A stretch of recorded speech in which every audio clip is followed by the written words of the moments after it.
Rövig rágom minden körmömet, és szerte szétdobálom a játékot. A többiről nem így beszélve, mert még nagyon sok minden van.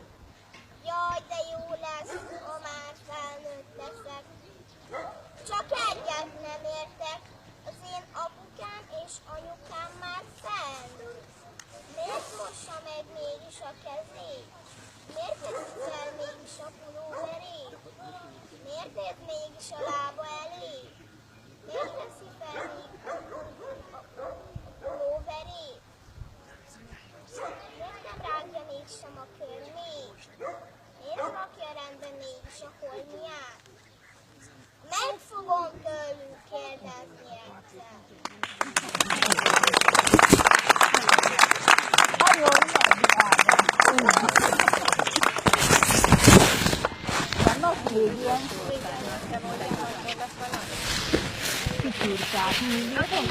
Nagyon ügyes voltál.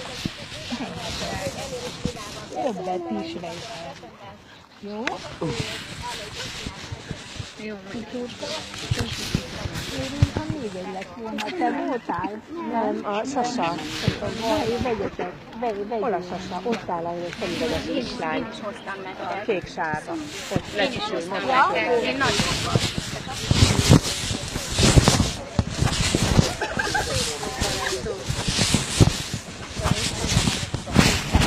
szereplését többen akarom, jó? Kettőnek is.